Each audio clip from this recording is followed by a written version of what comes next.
Sveiki prisijungę prie Savanorystė be filtro tinklalaidės, kur tarptautinė savanorystė nėra tik gražus punktas CV, o tikras gyvenimas. Čia kalbamės apie Europos solidarumo korpusų savanorystę atvirai, be filtrų, be idealizavimo, bet su tikromis istorijomis, kultūriniais skirtumais ir patirtimis. Šiandienos epizode svečiuojasi Eglė. Jis savanoriavo Valencijoje, Ispanijoje ir dirbo su intelekto negalią turinčiais žmonėmis. Tai savanorystė, kurioje susitinka lėtesnis ispaniškas gyvenimo ritmas, daug žmogiško ryšio ir patirtis, kurios ne visada telpa į trumpą pasakymą, kaip buvo smagu. Kalbėsimės apie Eglės kelią iki savanorystės, apie pirmas dienas Valencijoje, darbą, emocijas, iššūkius ir apie tai, ką reiškia gyventi kitoje kultūroje ir būti vietinės kasdienybės dalimi. Kada nors pagalvojai, gal ir aš galėčiau, bet dar nedrįstu, šis epizodas kaip tik tau. Pradedam. Tai labas, Eglė, trumpai prisistatyk. Sveiki visi, tai būčiau Eglė, kaip ir minėjo Laura. Atlikau savanorystę Ispanijoje, Valencijos mieste, su žmonėms, kurie turi intelekto negalią. Tai nuo autizmo iki Dauno sindromo, iki maišytų įvairiausių poreikių. Ir atvykau čia pasidalinti savo patirtimi. Super, labai smagu, kad prisijungi prie mūsų tinklalaidės ir esi čia pasidalinti savo mintimis. Tai iš tikrųjų noriu paklausti pirmiausia, grįžk į tą momentą, kai pirmą kartą rimtai pagalvojai apie savanorystę. Papasakok, ką tada šiaip veikėjai, kur buvai, kaip bendrai tave atvedė tas gyvenimas į savanorystę. Tai pirmą kartą pagalvojau, kai išgirdau iš tikrųjų apie tai mano draugė, jinai atliko savanorystę Prancūzijoje.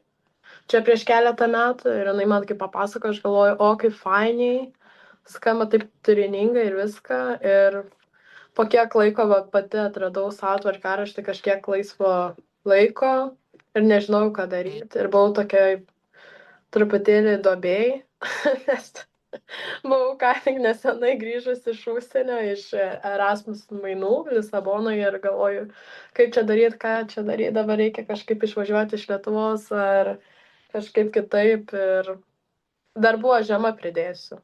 Ir skridau į Ispaniją. Tai va taip buvo man didžiausias postumis. Reiškia, kad tą mintį išvažiuoti brandinai šiek tiek ilgiau, negu kai būna žmonės labai spontaniškai, tai tu ten nuo to išgirdimo ir iki to pasižiūrėjimo, kaip ten kas visai praėjo tą laiką. Taip. Praėjo porą metų, kai išgirdau ir iki tol, kol padariau. Visada galų gale ten mintyse būdavo tai work and travel ar dar kažkas, bet paskui pasirinkau šitą variantą, nes daugiau laiko ir labiau apsimoka finansiškai iš tikrųjų. Apie finansus dar pakalbėsim šiek tiek vėliau. Noriu dar šiaip iš tikrųjų paklausti, nes, pasirinkai Ispaniją, Valenciją, labai gražų ir saulėtą miestą.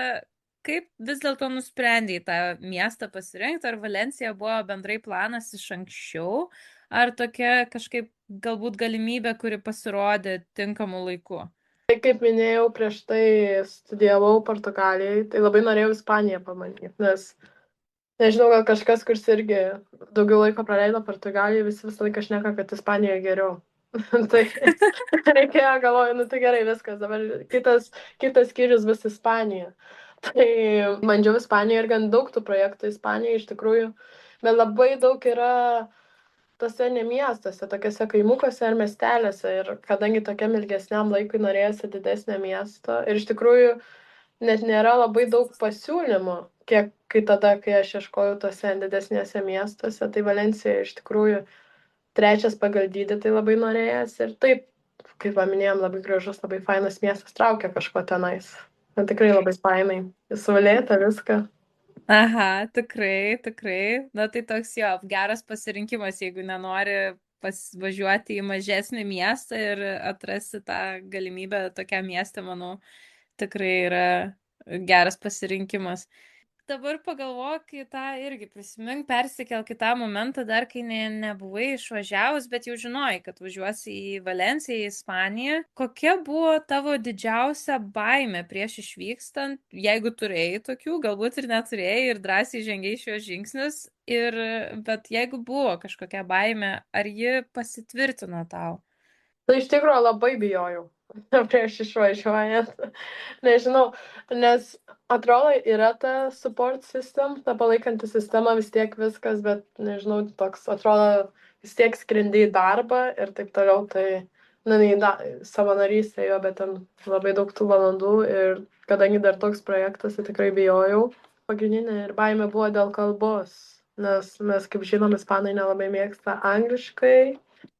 Ir jinai pasitvirtino iš tikrųjų. Reikėjo ne tik bijot, bet ir pradėti mokytis anksčiau ispanų prieš įskrendant. Bet, bet viskas tvarko truputį po truputį ir pramokau ir kalbos. Reikėjo tiesiog daugiau tų pastangų įdėti. Tai va, tas pagrindinis ir buvo tas socializacija ir viskas. Nu, bet truputį po truputį. Jo, ir svarbiausia viskas, žinai, jeigu išmokai ir nebuvo didelių problemų, tai reiškia, kad viskas tvarkoja ir visos baimės yra įveikiamos labai, nu, nežinau, ar lengvai, bet įveikiamos kažkaip vis tiek. Ar buvo žmonių iš tavo rato, kurie sakė vis dėlto, gal tu nevažiuok į tą savanorystę, čia toks, nu vis tiek, ką tik gal buvai Lisabonai, gal pabūk namie, kaip ten buvo tokių žmonių ar nelabai? Aha, buvo. Buvo šeimos, kas nelabai norėjo, nelabai jiems suprantama buvo, kad dabar va išvažiuoti į užsienį, savanoriauti, neuždarbiauti, o savanoriauti. Grįžti ne su pliusu ar su minusu, bet, bet dabar va jau supranta, dabar kai pasidalinu savo patirtim ir viskuo, ir patys mato, kaip augau, tai labai supranta ir palaiko. Va. Bet iš pradžių tikrai buvo įvairių nuomonių. O kaip tu su tuo susitvarkėjai? Nebuvo toks, kad galvojai, kad gal tikrai nereikėtų važiuoti čia nais, tikrai neužsidirbsiu čia nieko?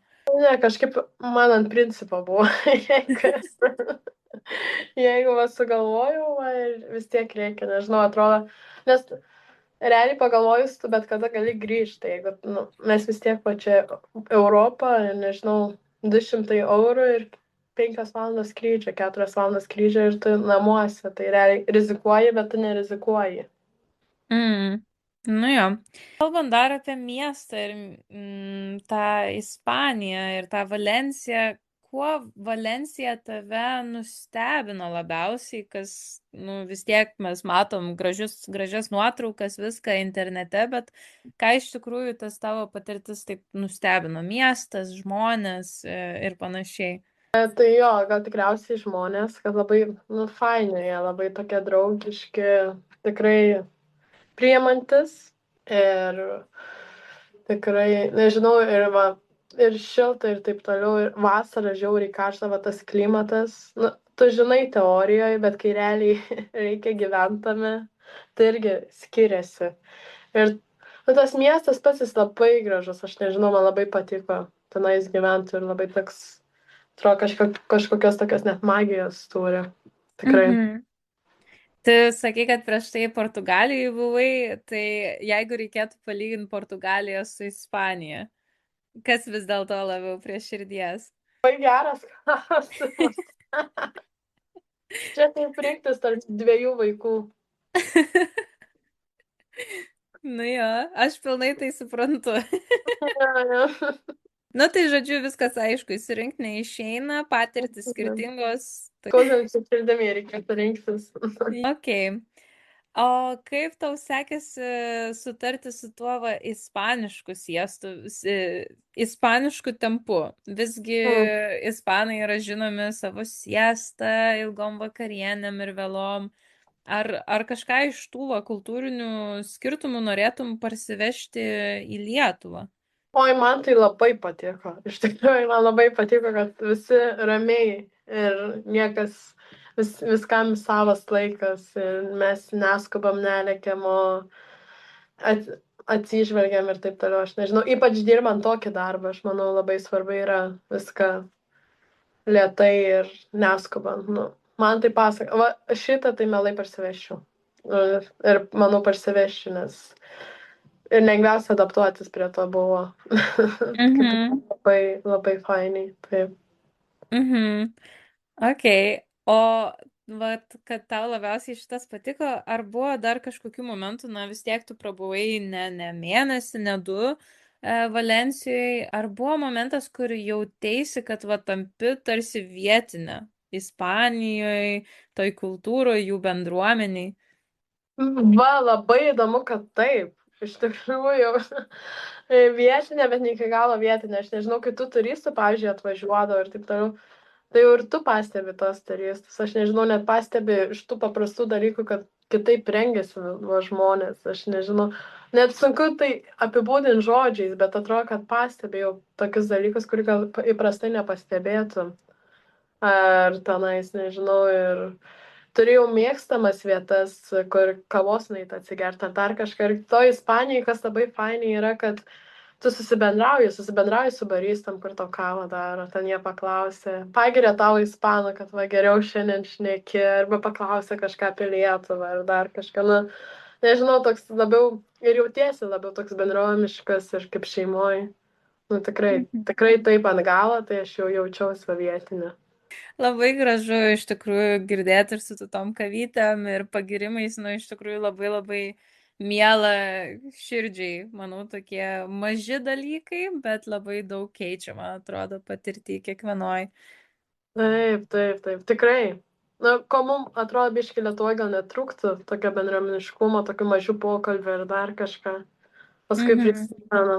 Kur prisimena, ateina jau ir tau užsakymą prisimena, nes, nes ir ta kava yra labai pigi, ten 1,50 €. Tai tu gali kaip karalienė gyventi ir leis savo. Jo, jo, nu tai va, dėl to ir prisimena, jeigu eini kiekvieną dieną, tai va taip va.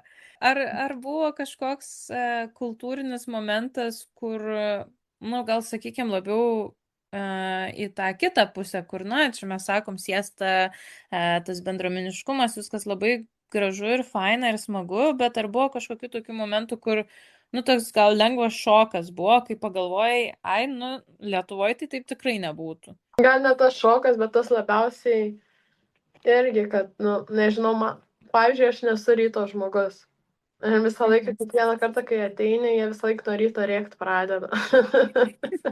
Tu pas juos nebūna niekada tyliai, aš nežinau, ir jeigu tu nebendrauji, tai tau jau kažkas yra, kur ten tos asmeninės erdvės irgi nėra tokio dalyko kaip asmeninė erdvė, jeigu šneka, visą laiką liečia tave. Ir būna tikrai dienų, nu, kur, nu, nežinau, nelabai gal norisi kažko ar dar kažkas. Ir, nu, jie nelabai supranta kartais, kad, nu, ne tai, kad negerbė, bet tiesiog nesupranta, kad, nes pas mumis taip įprasta yra ir bet pas juos va sunkiai šitas tikrai kartais. Jo, jie tokie šilti žmonės, jie nori tą šilumą dalinti su visais, tai jiems sunku supras, ką mes čia tokie. Na, supratau, iš tikrųjų matosi, kad ta patirtis buvo gražiai jau vien iš tos Ispanijos ir daug ką davė tai ir šalis. Bet iš tikrųjų įdomu dabar nueiti prie va tos savanorystės galbūt. Ir įdomu, kaip sekėsi bendrauti su tos savanorystės organizatoriais, organizacija prieš atvažiuojant į praktiką, kai dar buvai Lietuvoje, ir kaip jie tave sutiko atvažiavus į Ispaniją. Čia gal truputį juokinga, nes, kaip ir minėjau, daug kur kandidatavau. Ir nebuvo, kad labai daug kas man atrašytų iš tikrųjų, bet va, su šita organizacija kažkaip susirašėm, turėjom pokalbį prieš tai, kad mes man davė rinktis tarp dviejų projektų, nes jinai atsakinga už vieną Rekienoje, tai miestelis prie Valencijos ir projektą Valencijai, kurį atlikau. Rūpinosi manim, jie man padėti ir man bilietus įsigyti ir atvažiavo iš oro uosto pasiimti ir nuvežė tiesiai į Vūtą, kur buvo mano kita irgi savanorė, kur mes dviese savanoriavom tam pačiam projekte, tai davė laisvą dieną, kad jinai nuvažiuotų su manimi metro kortelės pasiimti ir viską. Ir tikrai buvom šiltai priimta ir buvau su žmonėm ir viską pasakė, tai tikrai tos baimės neturėjo būti. Ir kitą dieną kartu į darbą važiavom ir viskas, tai nebuvau numesta, palikta, buvau visais galais apgalvota. Labai smagu, kad jie taip iš tikrųjų pasirūpino, nes tas atvažiavimas į tą savanorystės vietą, tai tikrai tikiu, kad gali būti baisus ir labai smagu, kad, na, vis tiek jie buvo šalia ir padėjo tau su viskuo. O kaip atrodė, dabar prisimink, kaip tu nuėjai į tą pirmą dieną, nueini į savanorystę. Kaip atrodė ta tavo pirmoji diena ir kokios buvo tavo emocijos, mintis, šiaip ką veikiai? Irgi juokingai, nes mano ta kolegė, su kuria turėjau kartu važiuoti į darbą, jinai pramiegojo tą pirmą dieną.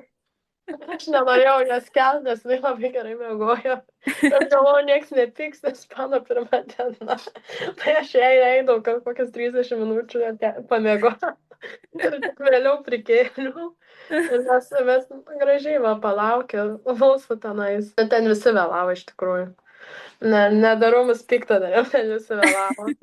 Ir tai va, tai nuvažiavom, viską paaiškinos. Pirma diena tokia ir buvo, kad mes išsiaiškinom mano pareigas, mano atsakomybės, savaitės dienas, atostogo dienas, supažindino su mano mentoriais. Porą valandų ir važiavom tada metro kortelės darytis iš tikrųjų. Antrą dieną, nes pirmą dieną taip ir negavom, pralaukėm eilėje ir negavom, tai reikėjo ir antrą dieną važiuoti. Kokios tavo buvo pareigos? Gali biškai galbūt įsiplėst apie tą savanorystę? Tai mano pareigos pagrindė buvo tai padėti tiems žmonėms, nes būdavo skirtingos klasės su skirtingais žmonėmis, man kiek jiems reikėdavo tos pagalbos. Tai tada pagrindė būdavo, kur labiau, tai būdavo savaitgalis, turėdavo šeštadienį laisvalaikio, kur jiems jau gaudavai 1-2 ir kur jiems jau labai, daug ant tos priežiūros reikėdavo.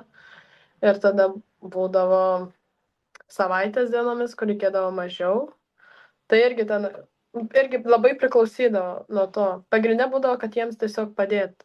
Neturi labai daug čia atsakomybių, kaip savanoris, vis tiek yra tie mentoriai, kurie dirba tą darbą ir tikrai nekeiti jų. Jų tiesiog esi kaip pagalbininkas. Ar turėjai kažkokių prieš atvažiuojant iš ankstinių įsivaizdavimų apie šitą savanorystę, apie darbą, ką veiksi, kaip atrodys tavo dienos, laisvalaikiai ir panašiai, ar kažkas atrodė kitaip atvykus? Įsivaizdavau, kad bus šiek tiek gal aktyviau, nes aš kai atvažiavau irgi ten būdavo, atvažiavau žiemą ir taip toliau, tai nebūdavo tokie aktyvus. Ir kažkaip aš vis nepakliūdavau į aktyvės klasės. Aš pakliūdavau, kaip jie eidavo krepšinį žais, mane pasimdavo saldainių pakuoti.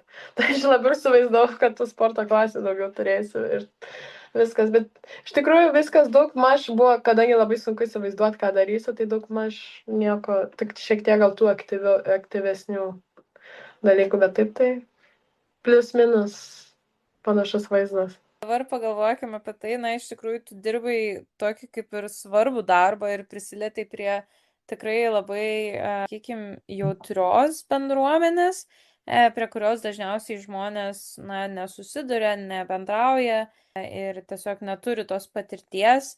Ką šie žmonės, kol per tavo tą savanorystę, ką šie žmonės išmokė tave? Na, ne kaip savanorė, sakykim, bet labiau gal kaip žmogų.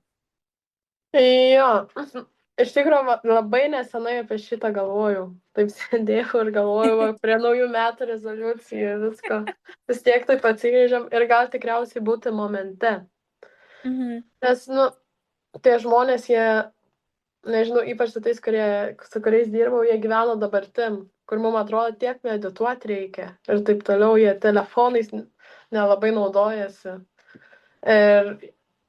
Ir aš nežinau, ir aš atrodo, kad mes visur lekiam 7 vietose būna vienu momentu, kad jau būni, darai kažką, galvoji, ką pietum gaminsi ar dar kažką. Ir taip gražu, kaip jie būna tiesiog momente ir jie džiaugiasi tuo momentu.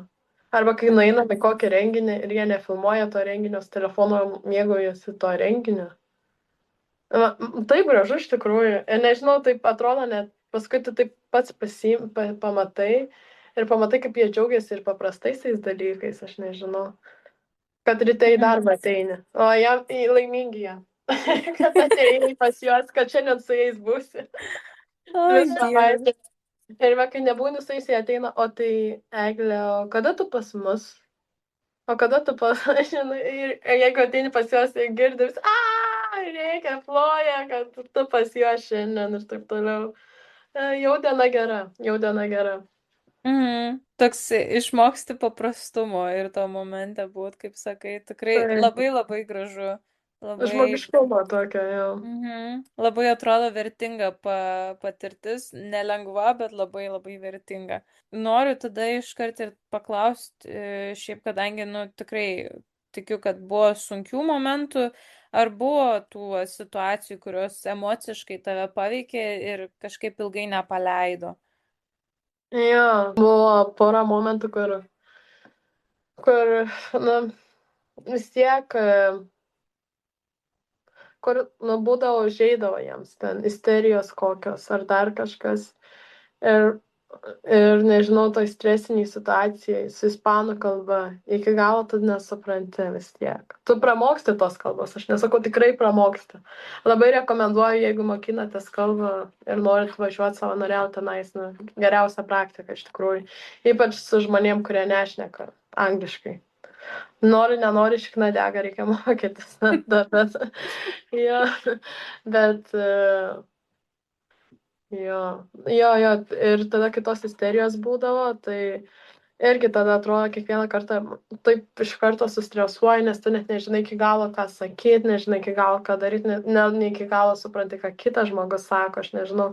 Bet čia gal net nėra tas irgi kalbos dalykas, gal ir kalbos, nežinau. Man tai va tos, va, irgi tokios situacijos būdavo, atrodo, paskui nežinau, net porą dienų visi pečiai sukelti ir ypač jeigu porą momentų buvau, nu, nepalieka dviese, bet porą momentų buvo, kad dviese lykom ir atrodo, ir 7, nežinau, per visas kalbas, per visus, ką dabar ėjimus daryti, irgi labai toks, nežinau, būna. Mhm. Kaip tu tvarkydavai su va tokiom dienom, tokiais momentais, nes tikrai, na, skamba kaip sunkus toks momentas, tai įdomu, kaip tvarkydavais tiesiog. Pas mano projekte gyveni būti su kitais savanoriais, kurie irgi dirba su spec poreikiais. Ir dar 3, nes maksimaliai 4 gali gyventi pagal SMC. Labai smagu, kad jie turi tą patį patirtį. Nežinau, tame ir yra ta bendrystė, kai tu grįžti namo ir tu gali pašnekėti apie tai ir tie žmonės tave supras.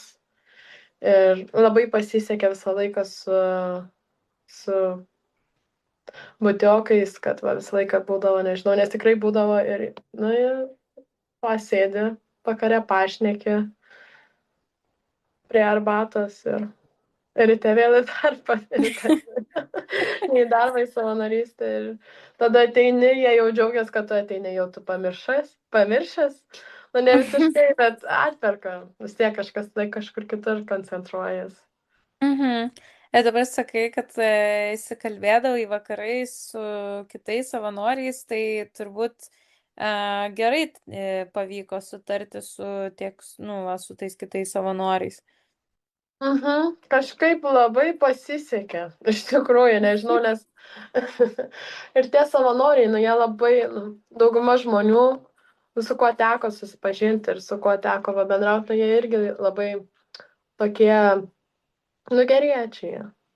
Geriečiai, nu, Mhm. tikrai daug. Mano matas čia dėl tokio tikslo susirinkę, ypač su žmonėm, kurie tais pažeidžiamom socialiniam grupėm va, dirba ar dar kažko, kai tu šneki.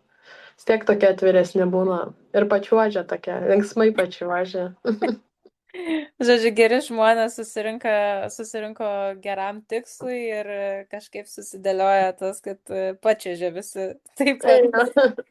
Kartu irgi va pačiuožė. Dar įdomu, kas iš tikrųjų su kalba. Tu sakai, kad šiek tiek prieš tai mokėsi, bet ar tau savanorystės vieta, ta organizacija, ar suteikdavo kažkokių kalbos kursų ir na, kiek galbūt laiko prieš tai mokėsi tą kalbą? Tai prieš tai Duolingo turėjau kažkiek ten laiką.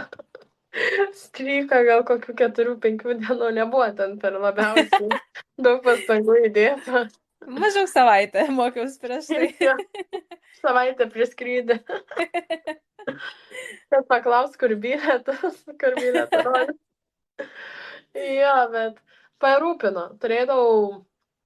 Iš pat pradžių turėdavau vieną pamoką savaitį, taip, po 2 valandų. Ir Mhm. išsiskaičiuoja tas pamokas į darbo laiką, tai irgi labai buvo fainai, kad man vakarinių nebūdavo, ne dieninių, ryto nebūdavo. Tai penktadienį turėdavau tik tais į paskaitą, į 2 valandų. Labai Mhm. jokinga mokytoja turėjau spatą tenais. Jo. Marys. Ja, nueidavau į pamoką, mes susirinkdavom, jinai eidavo kavos pasiemti. Po 15 žinai ateidavo, aš nebegaliu, man reikia kavos, neina kavos pasiemti, mes sėdim tokie. Pamokoj, aš, kinietė ir prancūzė. Trysia sėdėm, maksimaliai, kaip anegdotą pradžioj kokiai. Ir jinai angliškai nemokėjo, ir jinai viską bandė ispaniškai, aiškinu, ten labai jokinga, ten man humoro barelis būdavo. Aha, nu, žodžiu, tikrai linksmus patirtis. Skamba labai ispaniškai iš tikrųjų. Jo. Geras. Aha, o kaip bendrai, va, nu, vis tiek tos pačioj pradžioj ypatingai, kadangi kalbos gal dar nebuvo tų žinių tiek daug, kiek į pabaigą savanorystės, kaip sekėsi megzti ryšį su tai žmonėm, jeigu pritrūkdavo žodžių, ar buvo sunku, ar pradėjo ryšys kurtis tik tai tada, kai jau pavykdavo geriau susikalbėti. Jo. Nada, iš tikrųjų, pritariu man antram teiginiui. Aš sakau, labai, nežinau, net pats jauti tą procesą, nors aš jaučiau, kaip skiriasi tavo ryšio lygis su tavo kalba. Nu, iš pat pradžių vis tiek, tu matos, kad tas žmogus nori tave pakalbinti, nori su to žmogum pasišnekėti, bet kad vis tiek yra tas atstumas, kaip ir nėra, bet kaip ir yra. Bet kai tu pradedi šnekėti su jais, kai jau pradedi, nes kai turėdavau tą grupę ūkyje, tai ten jie turėdavo tą mažiausią negalę. Tai su jais labai faina būdavo, nes jie patys palaikydavo tą pokalbį ir padėdavo tau šnekėti ispaniškai. Man atrodo, jie mane ir viską pagrindė per juos ir išmoko aš, nes jie ten tikrai padėdavo ir tu jauti tikrai labai, kai pradedi žinot, kaip jie džiaugiasi, kai tu kažką pasakai, ar dar kažką žinai, ir pradedi kažkokius ten juokus sakyti. Aš nežinau, mane Katė vieną kartą vadino irgi katytė, nes aš vietoj, nes mala, ispaniškai blogas yra, blogas, mala. Ir jiems visą laiką aš norėjau sakyti blogai, jiems girdėtas, kad aš sakau miau. Ir jie sakydavo, tu nebemiauksėk. Ir jiems labai sunkus Eglė vardas buvo, jie tiesiog priežasties ieškojo, kaip mane kitaip vadinti. Ieškojo mano pirmos klaidos. Ai, geras, kaip faina. Jo. Mielana. Taip, tikrai labai daug šiltų jausmų. Aha, ar buvo kažkas, va, tas vienas žmogus tenais iš tos bendruomenės, su kuriuo tą tokį stipriausią ryšį sukūrei? Jo, keletą. Tikrai keletą yra, kur nežinau, kur. Ne dabar, kai pagalvoju apie juos, nusišypsau, nežinau. Visiška šiluma. Papasako, galbūt gali šiek tiek prasiplėsti apie tuos žmonės ir pasidalinti kokį gal gražų prisiminimą, kuris pirmas šauna į galvą. Tai gal tada būtų Martin, jis buvo panašaus amžiaus kaip ir aš, jam buvo, gal net tą pačią, gal mes abiejų 23 metų. Ir jis turėjo tą negalę, bet nebuvo labai ryški ta negalė, jis turėjo autizmą. Turėjo, dar turi, nebūtų jis dar gyvas, tik nesimatom daugiau. Jo, ir mes su juo gan daug mums skirdavo dirbti, nes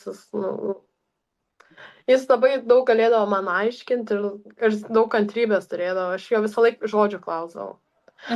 Aš būdavau, kur jis buvo ir per tą, kur visą laiką būdavo, kur aš labiausiai motyvuota ispanų būdavo mokintis, tai visą laiką mes kažką darydavom ir aš visą laiką, o gerai, kaip dabar šitą pasakyti ispaniškai, kaip ranka ispaniškai, kaip tas ispaniškai, kaip tas. Ir jis toks kantrus visą laiką būdavo su manimi ir jis taip džiaugdavosi, jeigu aš kažką gerai pasakydavau, aš nežinau, ir toks pats, aš nežinau, ir toks pilnas toks šilumos visą laiką visiems padėdavo ir ten aiškindavo, ir nežinau net kaip apibūdinti toks atrodo, ir jiem labai ir Lietuva būdavo įdomi. Visą laiką apie Lietuvą, apie augalus Lietuvoje klausdavo, nes jiem labai patikdavo augalai, kokie augalai Mhm. auga, koks oras, kaip taip toliau. Ir kai būdavo karšta ir vandens, jis mane tą karštą, nes patydavo, kad miršta šis pats. Aš nežinau, ir tai pagalvoja, nu nežinau, toks atrodo. Ir kai buvo paskutinė ta diena atsisveikinti, jis net apsiverkė, o Dieve, galvoju. Ir Labai apie gražu.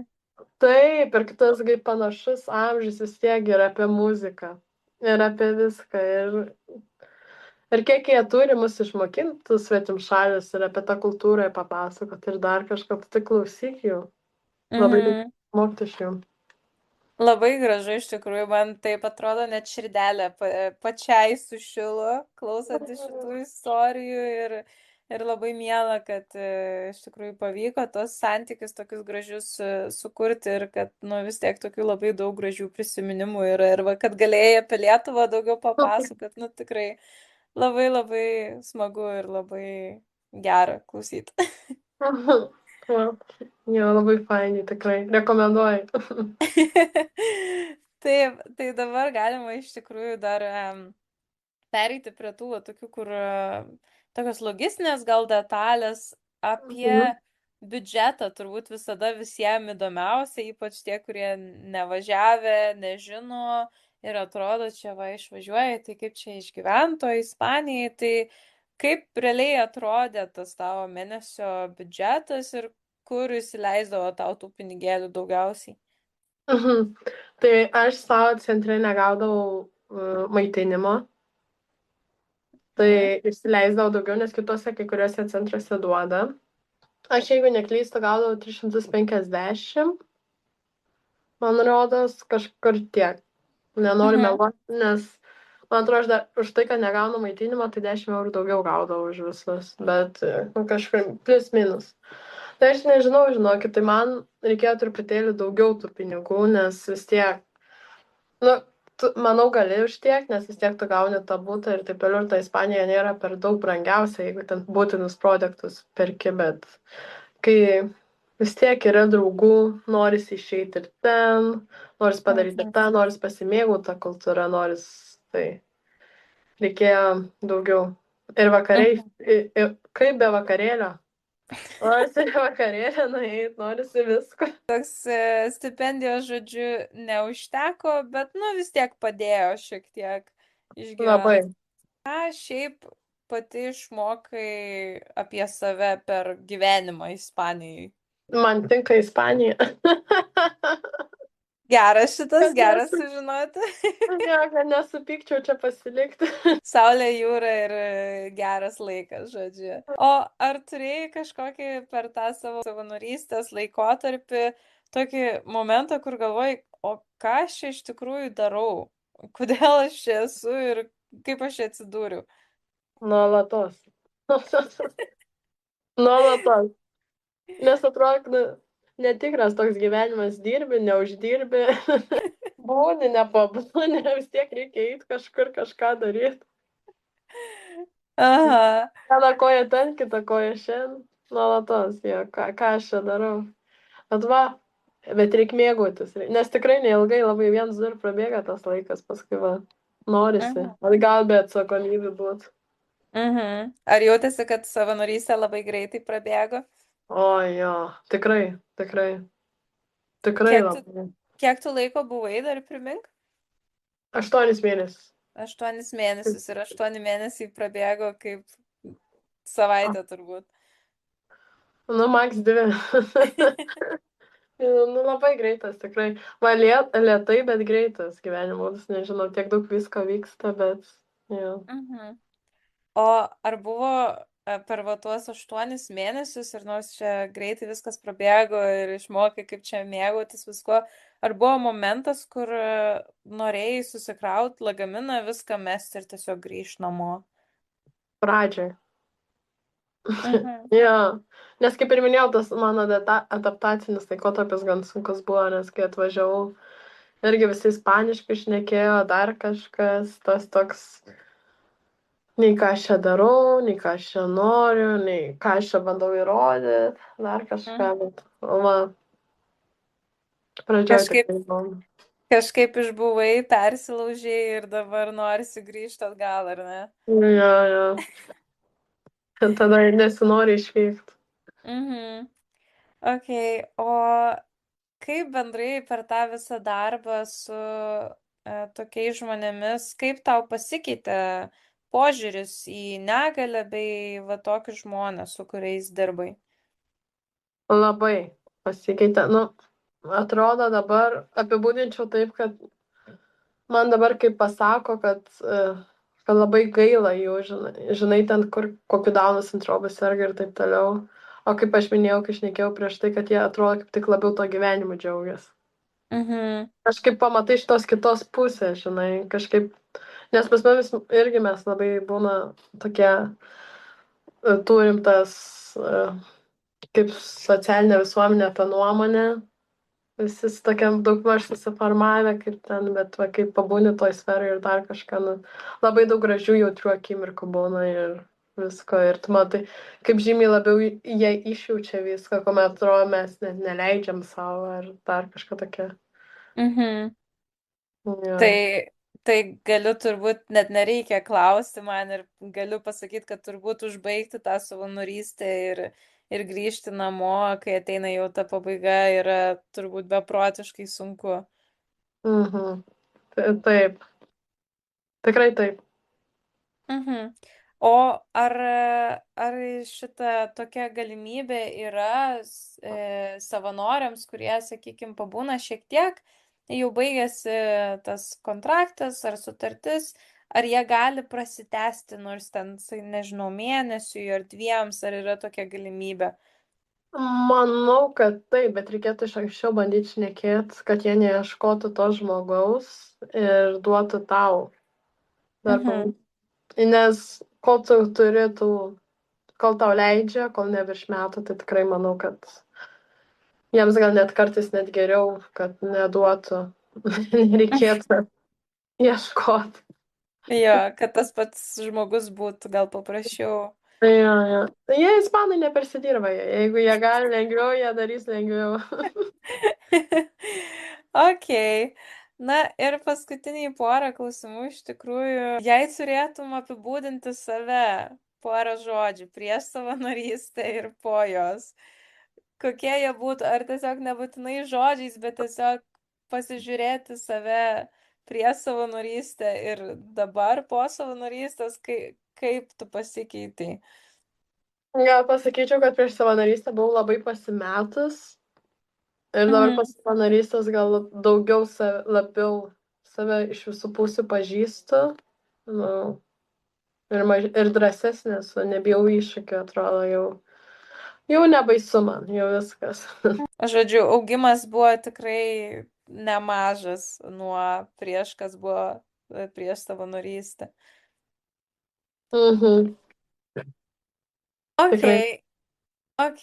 Ir tada dar, kam dabar, kai galvoji apie visą tą patirtį, kam galėtum sakyti, kad ši savanorystė tiktų, o gal kokiam žmogui reikėtų žiūrėti kitą galimybę, kam nelabai tiktų? Būtent su intelekto negalia turint, ar tiesiog savanorystė? Nu, va, sakykim, tavo savanorystė, bet gali ir bendrai apie savanorystę, apie šią programą. Aš manau, kad labai tiktų iš viso šita programa, kas pabaigia mokyklą. Nu, kokiai Vokietijoje tai jau labai populiaru tas gap yearas. Aš manyčiau, kad ir mum jau reikėtų į tą traukinį šokti. Pabaigti mokslus ir gal bandyti savanoriauti ar dar kažką labiau save pažinti.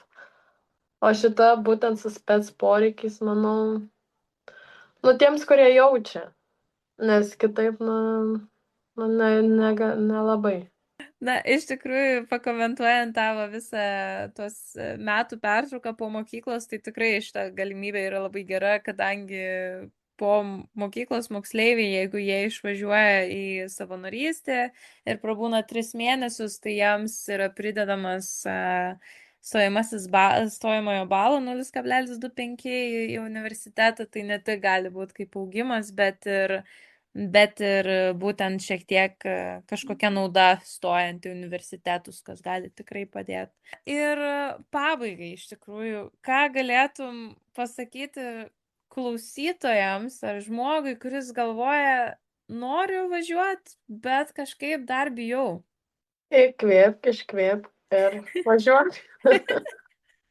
Paprastai. Taip, įkvėpk, iškvėpk ir bandyk. Visą laiką pagalvok taip, ką aš galiu prarasti. Tai, sakykime, savanoriauji kaip aš Ispanijai, tai kažkiek laiko, kurio tu net neprarandi, nes tu pabandėjai ir tu esi visą laiką 4-5 valandų skrydžio ir tu namuose. 200 eurų va, su lagaminu. Tai jeigu va taip pagalvosi, tai realiai tu neturi net ką prarasti. Čia laimėjimo situacija, čia įkvėpk, iškvėpk ir daryk. Ok, ačiū Eglė, kad pasidalinai savo Valencijos istoriją ir tuo, kas joje buvo iš tikrųjų tikra, ne tik tie gražūs Ispanijos vaizdai, bet ir darbas, emocijos, ryšys su žmonėmis ir visi tie momentai, kai teko augti realiu laiku. Na, o klausytojams tariu ačiū, kad buvot kartu su mumis šiame epizode ir jei galvoje sukasi ta mintis, gal ir aš galėčiau, labai tikėtina, kad jau esi arčiau savanorystės nei galvoji. Europos solidarumo korpuso savanorystė nėra tik kelionė į kitą šalį, tai patirtis, kurios pasilieka su tavimi dar ilgai po to, kai įsikraustai iš kambario ir išpakuoji lagaminą. Jei šis epizodas tave įkvepia, pasidalink juos su draugu ar drauge, kuriems reikia mažo stūmio, o jei nori daugiau tikrų istorijų be filtro, sek Savanorystė be filtro ir susitinkam kitame epizode. Iki!